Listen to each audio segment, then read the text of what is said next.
All right. Yeah, let's just dive right in. We're going to kick it off with some transhumanism. Transhuman, make way for the Homo superior.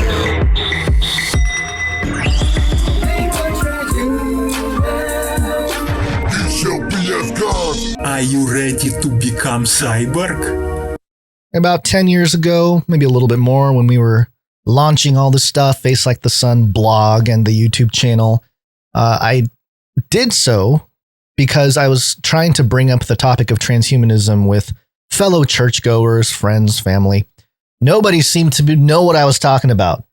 And I just kept bringing up like, hey, technology, man, merging, have you looked at anything biblically, scripturally that might discuss those issues? Nah, don't worry about it. That's never going to happen. It's something that you don't have to worry about.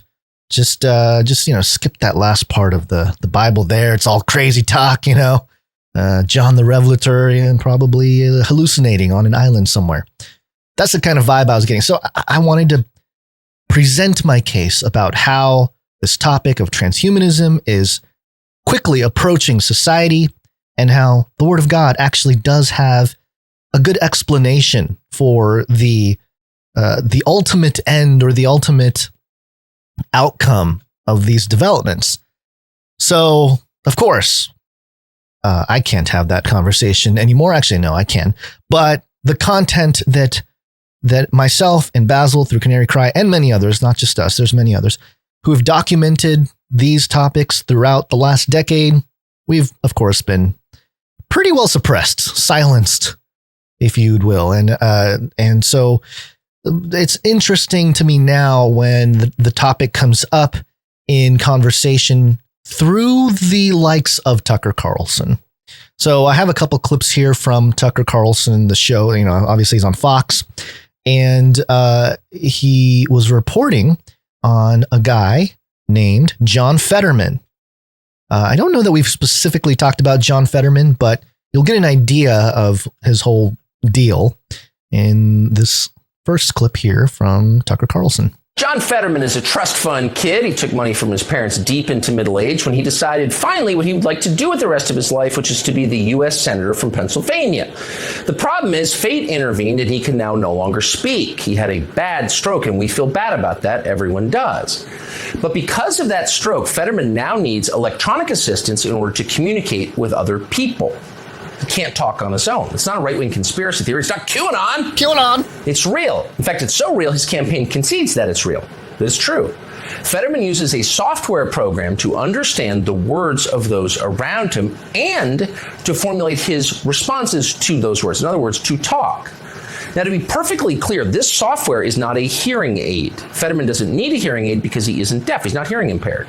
Instead, this program takes words and then rearranges them into language that John Fetterman can understand because his brain can no longer do that for him. Now, that's sad for transhumanists, though. It is thrilling. This is an amazing moment. This is Neil Armstrong on the moon. Here you have one of the most famous politicians in the country merging with a computer. This is the future they imagine. They're thrilled by it. But for everyone else, for the voters of Pennsylvania, for example, it does raise some obvious questions. For example, where exactly does the software end and John Fetterman's consciousness begin? We don't know. We can't know. But it's obvious that Pennsylvania could very well be sending a computer program to the U.S. Senate where inevitably it will be hacked. I love the context of it's always about getting hacked.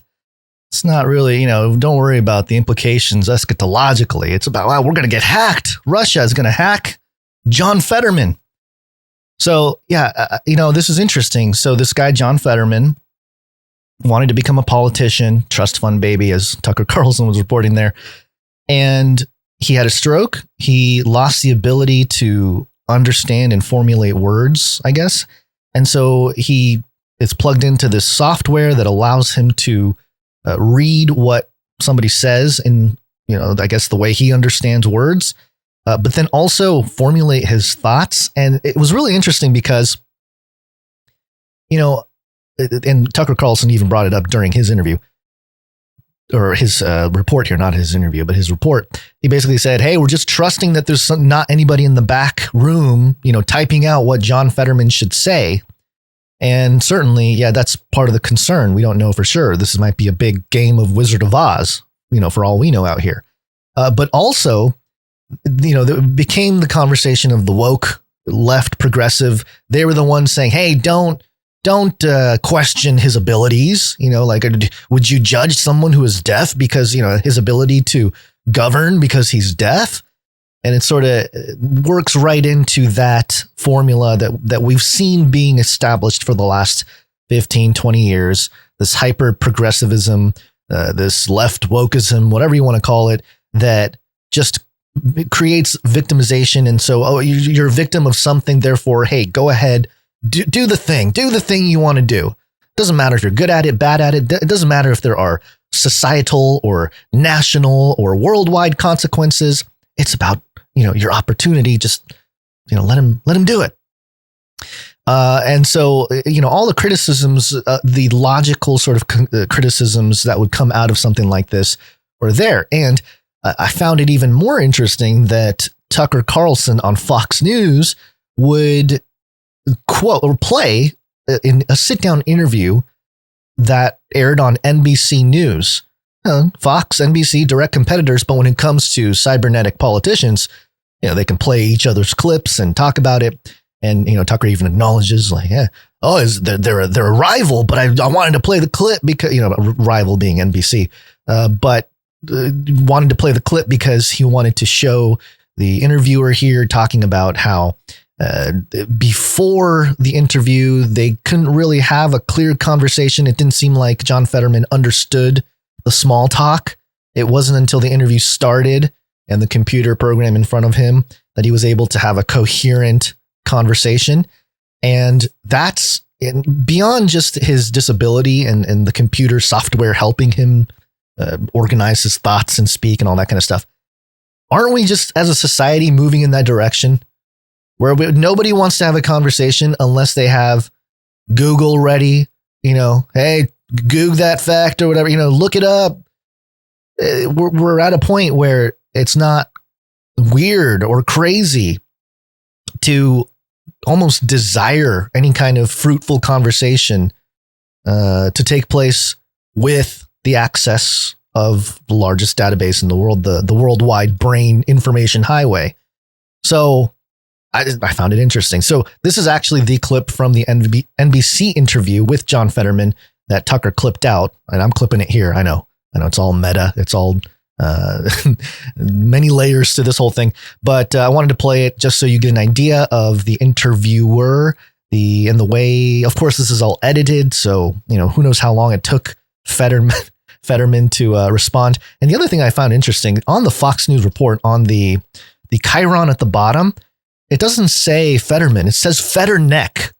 Fetterneck reads questions from a machine. And I don't know if that's like a burn. Oh, you think you're a Fetterman? No, you're a Fetterneck. Or is, I don't know what that is. But anyway, that's what it says. And here's the clip from NBC News. Can voters trust that you will be able to do this job on day one?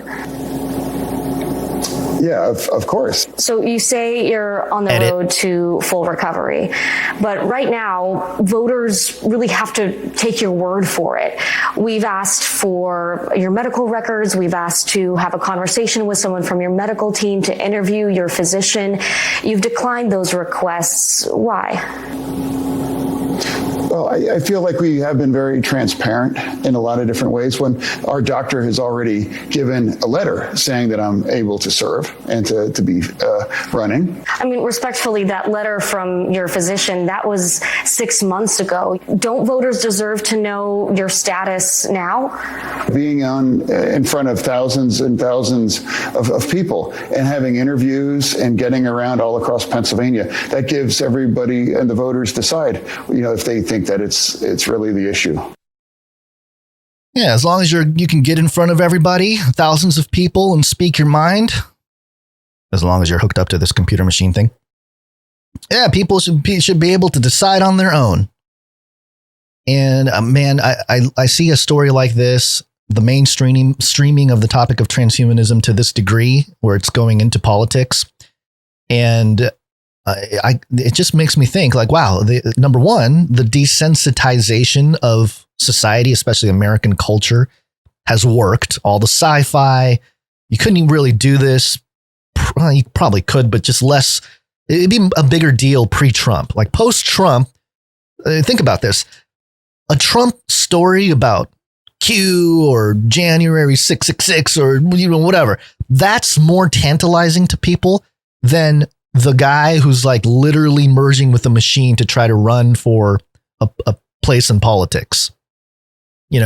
That's where we are. Yeah, it's this thing with the guy connected to a machine would have been nonsense if you said to somebody 10 years ago, like, hey, there's going to be a politician. He's going to try to run for office, for Senate. But here's the thing. He had a stroke. Head wound? Mortal head wound? No, not a stroke yet. But yeah, so there's going to be a guy, he's going to want to run. He's trying to run for Senate, but because of the stroke, he can't really understand words. So he just connects himself to a machine and the computer just does it for you. And that this is a guy that people are going to talk about.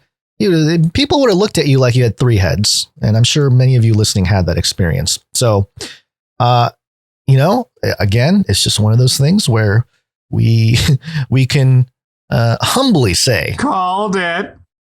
Because the fact of the matter is most people can't handle the truth. You can't handle the truth.